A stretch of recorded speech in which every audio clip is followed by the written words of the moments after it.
Bunker e di Bunker TV. Eccoci in un nuovo video. Oggi vi portiamo di nuovo a Colle Santa Lucia, in provincia di Belluno, sulle meravigliose Dolomiti. Vi ricordate che ad agosto siamo già stati in questo posto fantastico. Oggi però vi porteremo a conoscere l'istituto culturale ladino. Lo dico in italiano perché il dialetto ladino non lo conosco e rischio di fare una gaffa. Oggi andremo a vedere e a conoscere la Casa de Gian, ossia Casa Chizzalli Bonfadini, spero di averlo pronunciato bene, un edificio storico in centro a Colle Santa Lucia del XVII secolo, dove la bellissima e bravissima Milly Crepas, proprio dell'istituto, ci ha portato in giro e ci ha spiegato e ci ha raccontato la storia, sia dei ladini, chiaramente un'infarinatura perché è una storia molto antica e molto importante, quindi non si può riassumere in pochissimi minuti di chiacchiere di dialogo, ci ha fatto conoscere le loro tradizioni e questo edificio che racchiude delle stanze che sono praticamente ferme nel tempo. All'interno di questo edificio, di questa antica casa, possiamo vedere come vivevano i ladini un tempo. Quindi non vi trattengo ulteriormente, vi lascio a questa visita che abbiamo fatto a Casa de Gian e all'Istituto Culturale Ladino. Buona visione!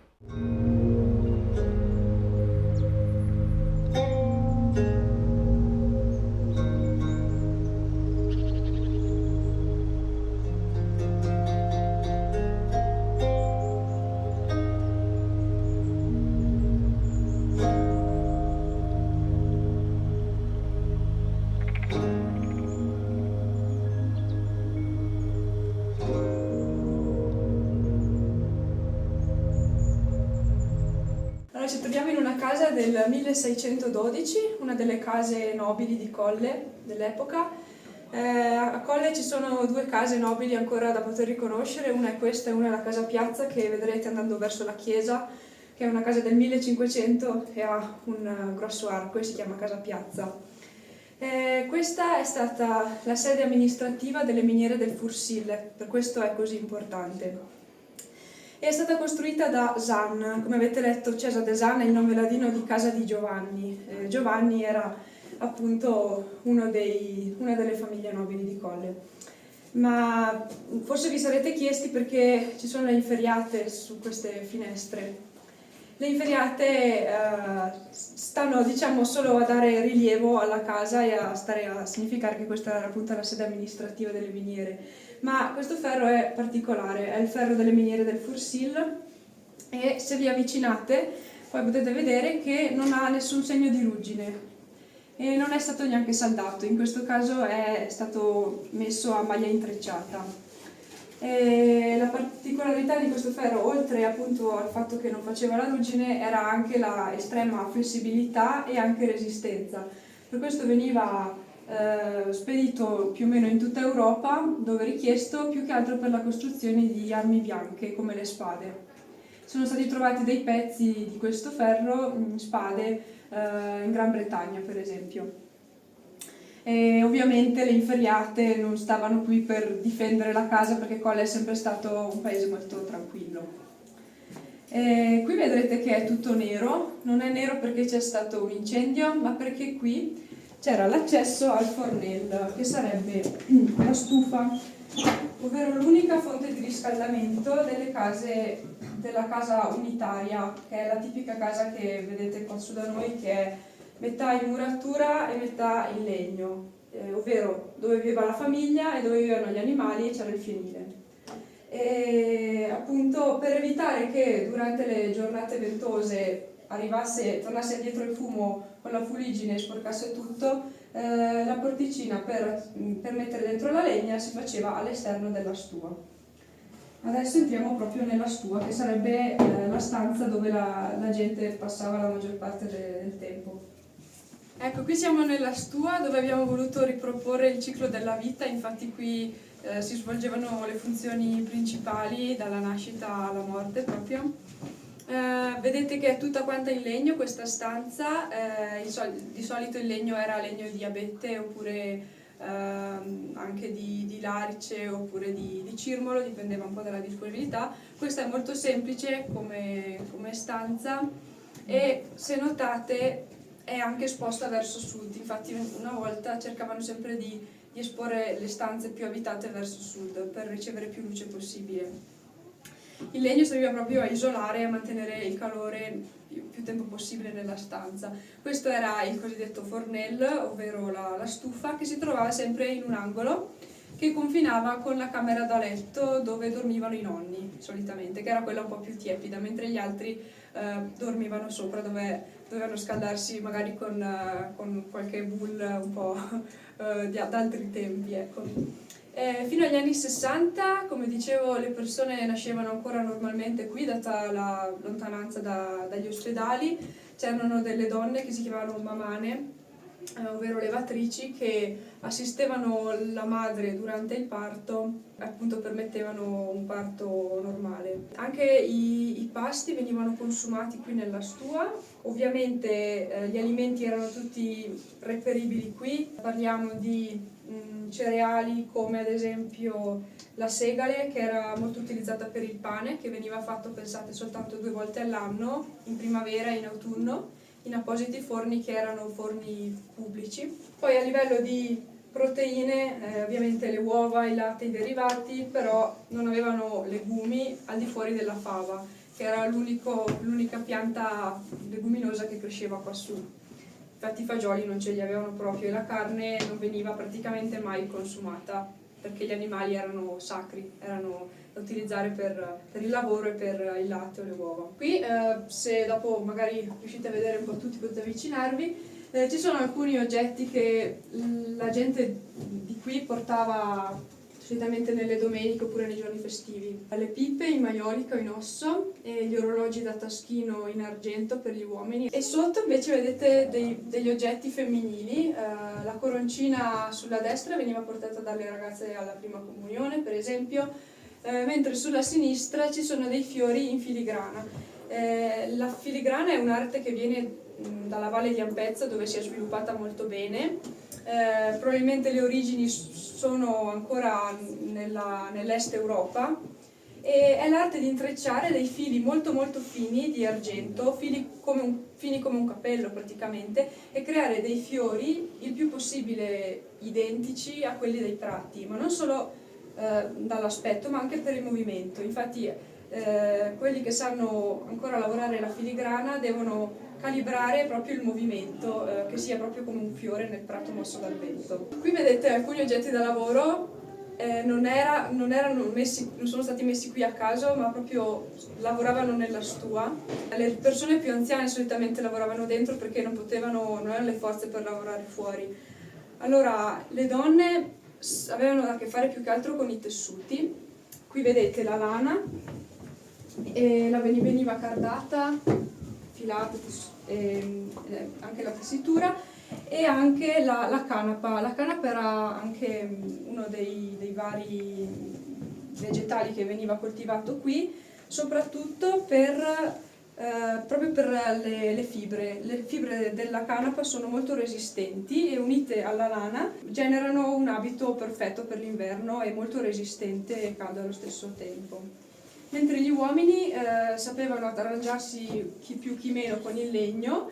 C'era proprio un tavolo particolare che era un tavolo da lavoro del legno, dove appunto dentro si trovano i vari utensili da lavoro, e i più bravi sapevano anche costruire le cosiddette dambre, che sono questi zoccoli che vedete, che sotto hanno anche il chiodo.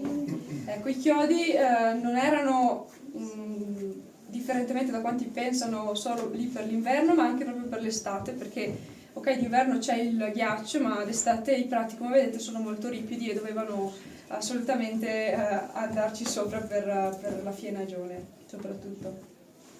E questa era, diciamo, la prima scarpa, poi dopo ve ne farò vedere altre un po' più recenti, diciamo. Mentre se guardate in quell'angolino, ecco, quello lì era l'angolo sacro, l'angolo dove le persone quando morivano venivano disposte prima della sepoltura. C'era un'usanza particolare, proprio che si chiama la veglia del funerale praticamente. Questa persona veniva disposta in questo angolo che era lo stesso in tutte le stue. c'era l'immagine del Sacro Cuore di Gesù, che per noi popolazioni ex tirolesi e anche per le popolazioni tirolesi ha un grande significato di protezione. Infatti alla fine del 1700, quando ci sono state le invasioni da parte delle truppe napoleoniche, la nostra gente, diciamo, si è aggregata a un comando di volontari chiamato Schützen. E sentendosi in pericolo, appunto, hanno fatto un voto a questo Sacro Cuore e hanno richiesto l'aiuto per poter cacciare il nemico. Essendo stati in grado di cacciare il nemico, questo Sacro Cuore di Gesù viene ancora al giorno d'oggi venerato e proprio ritenuto simbolo di protezione. Ritornando al defunto, questa persona veniva lavata, veniva privata dei gioielli, vestita con l'abito tradizionale, o che era quello appunto, quello che vedete, non era il classico abito bianco del matrimonio, infatti le persone adulte venivano vestite con l'abito del matrimonio, e sopra venivano disposti questi speciali lenzuola che si chiamano linzoi d'apidimento. E attorno venivano disposti candele e fiori e un'acqua santa per poter effettuare la benedizione da parte dei vari conoscenti che venivano a darle l'ultimo saluto. Ecco, qui vedete anche alcuni abiti in questa sala, ecco, ovviamente non sono tutti gli abiti che abbiamo, però alcuni. C'è proprio una simbologia dietro i nostri abiti, che di solito sta a significare lo status sociale delle persone. Ecco, l'abito femminile è sempre nero di solito sotto, e può essere con o senza le maniche, e sotto si mette sempre una camicetta bianca. Quello che conta sono i dettagli sopra. Per esempio, il grembiule era nero se una donna aveva perso il marito, era fiori come quello se la donna era sposata e il marito era in vita, diciamo. Mentre per una donna ancora nubile il grembiule era bianco, quindi nelle occasioni sociali si capiva perfettamente la situazione della donna, ma anche dell'uomo. L'uomo solitamente aveva, ecco, alcuni simboli, tra cui il colore dei dettagli dei calzini. Quei calzini si chiamano scofons dai stoi in ladino, e come vedete hanno tutti questi disegnini. C'è degli sprazzi di rosso, quello rosso vuol dire che l'uomo era sposato, se fosse stato verde allora era ancora da sposare. E quello lì è un abito maschile di Colle Santa Lucia, ancora portati al giorno d'oggi questi abiti in molte celebrazioni. Invece qui dietro la porta c'è un cappello un po' particolare che viene conservato sempre anche al giorno d'oggi. È il cappello dei coscritti. Praticamente quando i ragazzi diventavano abili al servizio militare, le ragazze facevano loro questi cappelli con molti dettagli colorati, molte piume, molti nastri. Dicevano che più dettagli c'erano, più erano vistosi, più il ragazzo era apprezzato probabilmente. E questa festa la facciamo ancora al giorno d'oggi, sia per i ragazzi che per le ragazze che fanno i 18 anni. Per noi la festa dei 18 anni si chiama la festa dei coscritti semplicemente, e andiamo in giro giorno e notte a fare una festa con questi cappelli. Adesso andiamo avanti. Allora, ecco, qui siamo entrati per una porta che una volta era inesistente, ovvero c'era un muro che divideva la Chiesa des Annes, di cui abbiamo visitato un pezzetto, con questo beneficio ecclesiastico, ovvero era un piccolo appartamento, cioè piccolo, non era proprio piccolo perché ci sono stanze anche lì e sopra, dove il prete andava a vivere quando andava in pensione sostanzialmente. Qui ci troviamo attualmente nella sua cucina, lo capiamo perché c'è ancora il forno del pane e la cucina economica, come si chiama.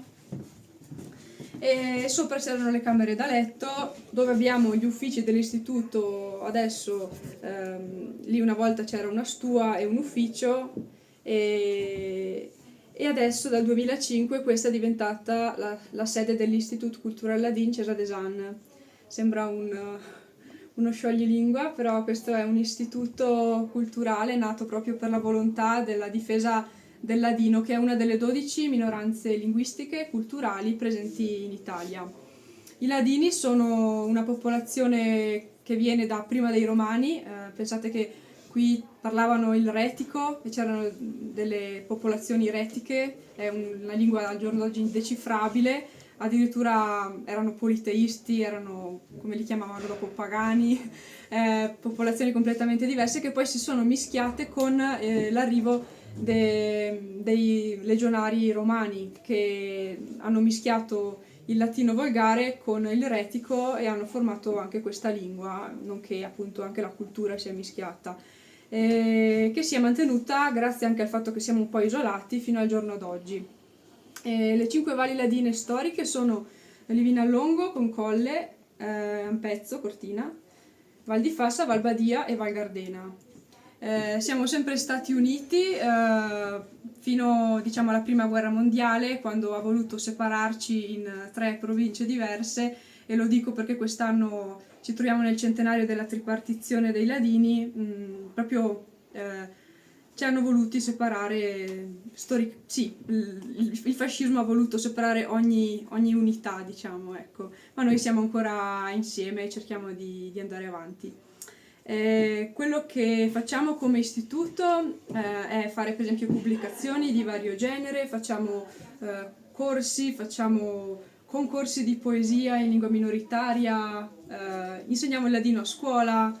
Ovviamente il nostro grado di tutela è un po' inferiore rispetto ai ladini che risiedono in Alto Adige, però noi andiamo avanti lo stesso.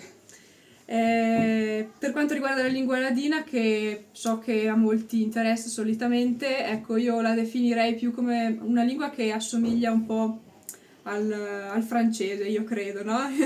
Più che altro, perché molti chiedono assomiglia al tedesco, assomiglia all'italiano. Io penso sì, assomiglia un po' a tutto, però più che altro secondo me è il francese. Infatti se vi viene in mente una frase che volete che vi traduca, io ve la posso anche tradurre, così vi rendete un po' conto di come parliamo.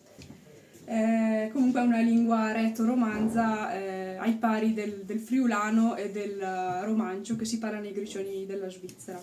Allora andiamo un pochino più avanti. Ecco, qui vedete degli abiti ampezzani e come vedete sono un po' più eleganti e hanno delle stoffe un po' più particolari. C'era già l'uso della seta, che da noi per esempio è arrivata molto dopo. Il motivo di questa ricchezza in più era perché in Ampezzo è sempre passata questa strada molto importante che collegava Vienna con Venezia, e quindi una strada dove c'era un fiorente commercio che era l'Alemagna, e quindi per forza di cose in Ampezzo si è sviluppato anche un artigianato molto più fiorente e era un po' un centro un po' più cosmopolita, nonostante fosse veramente molto più piccolo. Voi sapete che la valle di Cortina d'Ampezzo in realtà non si chiama Cortina, ma si chiama Ampezzo. Cortina sarebbe soltanto la parte centrale. In ladino, pensate un po', sapete cosa vuol dire Cortina? Vuol dire cimitero.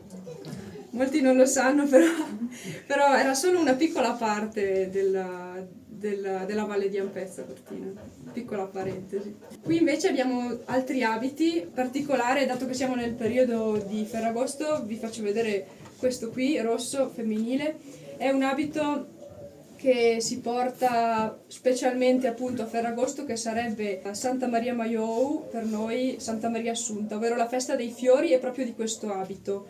In questa occasione le donne vanno in chiesa portando un cesto grande di fiori raccolti nel proprio orto o nel prato, e poi li fanno benedire, poi li fanno seccare e poi li cospargono nel fieno per darlo in pasto poi alle bestie, in modo che si possano santificare.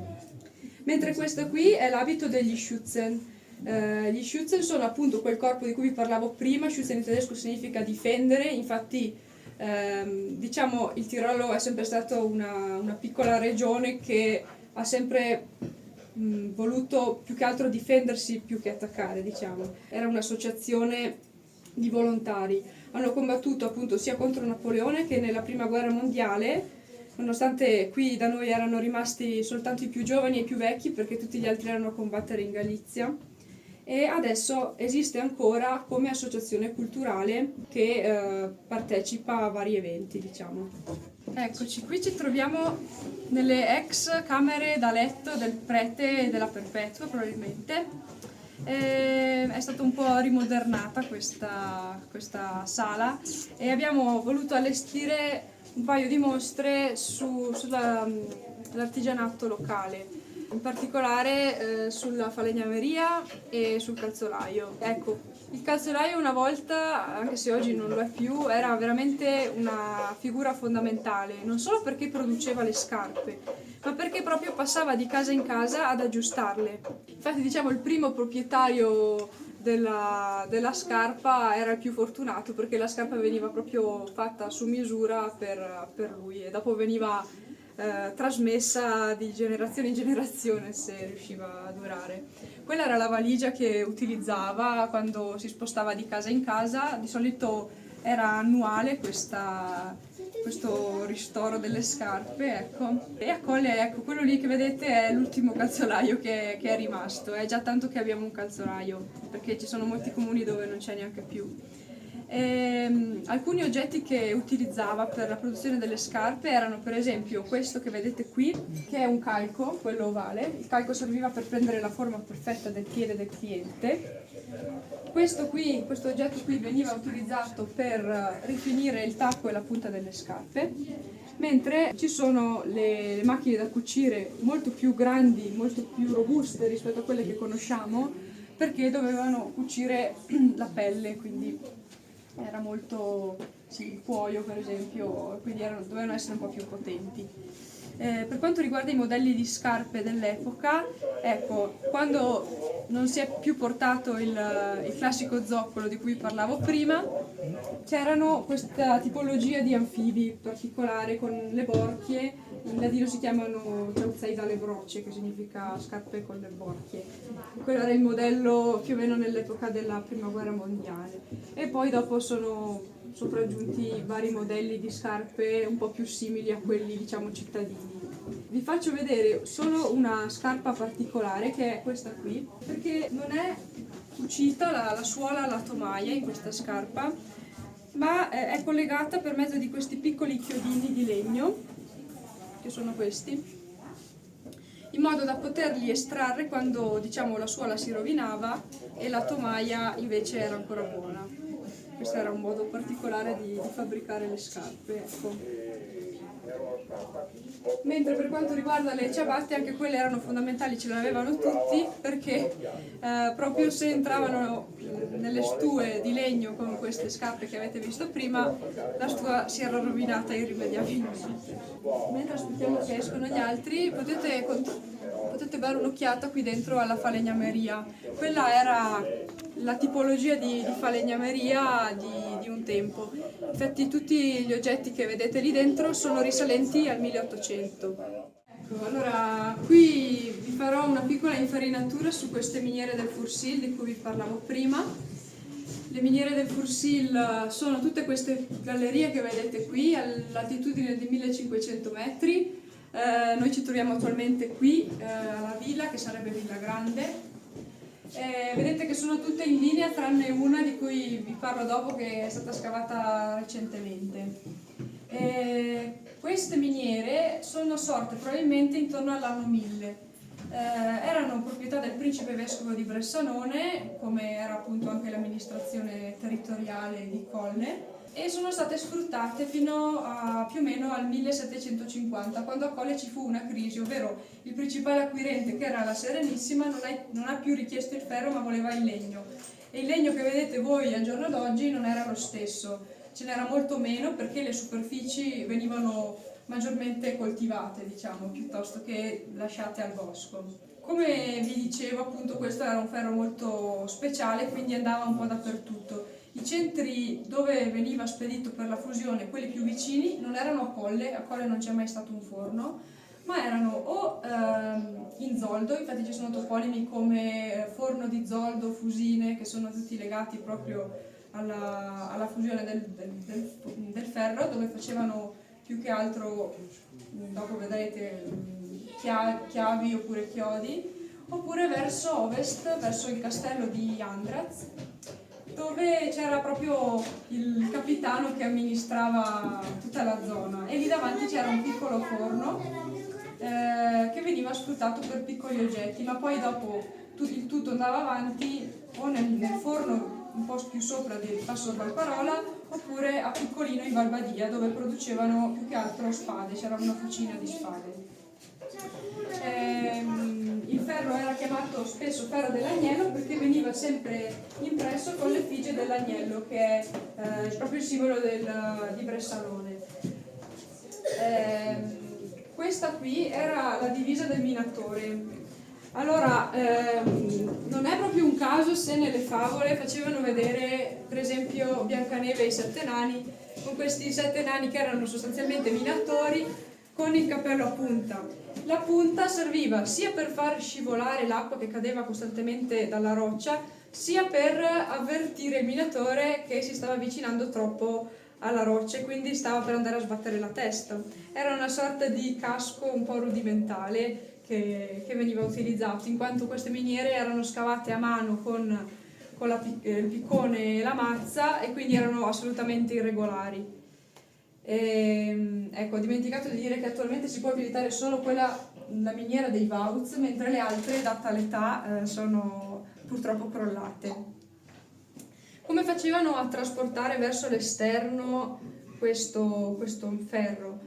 Utilizzavano questi secchi principalmente. I secchi fungevano da unità di misura del ferro, ma anche di pagamento del minatore. E questa unità di misura si chiamava Kubel. Kubel in tedesco significa proprio secchio. E quindi in tutti i documenti troviamo un strano simbolo che assomiglia al chilo, in realtà vuol dire Kubel. E il Kubel adesso non ricordo esattamente quanto misura, ma attualmente mi pare 67 kg, quindi andavano avanti di 67 kg per cubo. Contrariamente a quanti molti pensano, le persone del posto non lavoravano in miniera, lavoravano probabilmente solo un po' d'inverno, però c'erano minatori professionisti principalmente. È facile da capire perché semplicemente c'erano i prati l'erba da tagliare, c'erano le mucche da seguire, c'avevano il suo bel da farsi e quindi non potevano permettersi di andare anche in miniera. E ovviamente il ferro non è che usciva dalla miniera direttamente ferro, usciva come una roccia, che era questa nera che vedete qui. Questa qui è più o meno, ecco, questo è stato provato già a fondere, ma è rimasto una scoria.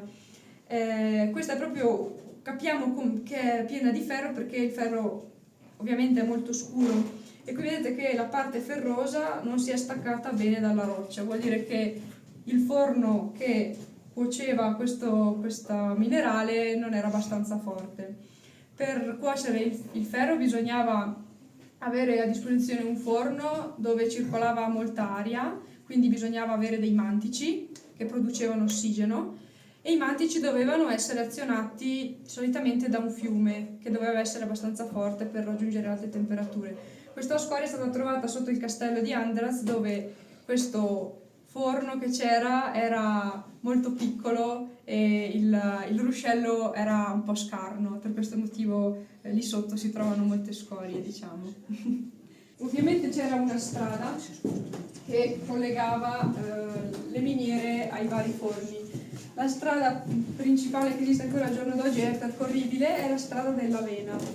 Se vi capita di percorrerla, arriva dopo 13 km al castello di Andraz, vedrete che si mantiene sempre alla stessa altitudine. Questo è proprio per facilitare, per non far fare troppa fatica, diciamo, ai trasportatori. E non si potevano più portare più di 4 secchi alla volta, altrimenti sarebbe diventato troppo gravoso. Ecco, io vi consiglio di andare a visitare il castello di Andraz, che è un museo da 10 anni, attualmente 11, perché lì dentro, intanto la location è veramente da favola proprio, perché è in mezzo al verde. È un castello costruito su un trovante caduto, ovvero un masso grande caduto dalle montagne sopra, e è stato per moltissimi anni, diciamo, la sede, un baluardo strategico, la sede dove viveva il delegato del principe vescovo e anche dove ha vissuto il famoso Niccolò Cusano, che è stato un teologo ma anche un astronomo, uno scienziato che contribuì a capire quando era il solstizio d'inverno. Aveva una stanza segreta senza la porta, dalla quale si accedeva da una botola sopra, dove c'era un buco nel muro, e questo buco serviva per capire, per valutare quando il sole arrivava nel punto più alto. Quando il riflesso del sole arrivava nel punto più alto vuol dire che era il solstizio d'inverno, e quindi ha contribuito agli studi per cambiare il calendario da giuliano a gregoriano. È molto interessante questo. Qui a Colle abbiamo anche una piccola leggenda, che è la leggenda della Delibana. Sostanzialmente si pensava che quando la miniera non dava più ferro bisognava sacrificare qualcuno alla miniera, e quindi veniva introdotta una ragazza, una vergine, che veniva chiamata Delibana. Lei doveva rimanere in questa miniera per circa 7 anni, al 7° anno poteva essere salvata, tuttavia la nascondevano talmente bene che rimaneva lì fino alla morte. Ovviamente questa è solo una leggenda, non abbiamo trovato nessun dato che sia veramente accaduto, però quello che sicuramente sappiamo è che i fratelli Grimm hanno preso ispirazione da questa storia per scrivere Biancaneve. Infatti le similitudini nella storia integrale, che è un po' lunga, sono veramente tantissime, quindi sicuramente. E quella miniera di cui vi parlavo prima, per finire, è stata scavata nel periodo tra la prima e la seconda guerra. Si chiama Galleria Breda perché è stata scavata dalla ditta Breda di Milano, perché c'era questa corsa alle armi e il governo dell'epoca ha richiesto di sfruttare dei siti minerari che erano ormai in disuso. Hanno scavato per circa 470 metri, tuttavia poi dopo c'è stato l'armistizio, si è bloccato tutto e abbiamo questa miniera scavata con metodi moderni, ferma. E allora attualmente da 10 anni stanno lavorando a questo centro a cui si può accedere con un trenino e poter visitare la miniera proprio dall'interno. Speriamo che la finiscano il più prima possibile, diciamo che è da un po' di anni che vanno avanti.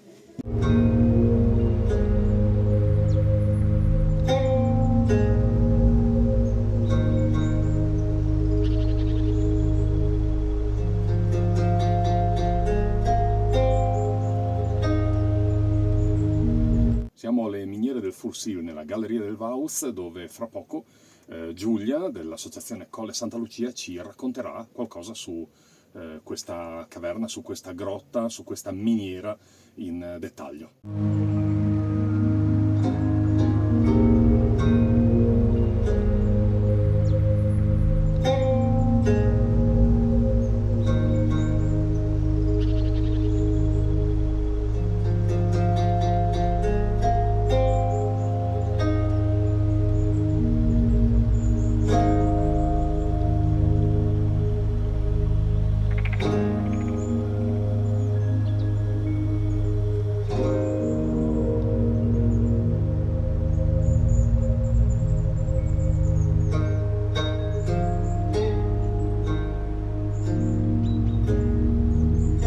Ci troviamo ora in una delle antiche miniere del Fursil, questi importanti giacimenti che furono sfruttati estraendo il ferro dalla metà del 1100 fino alla metà del 1700.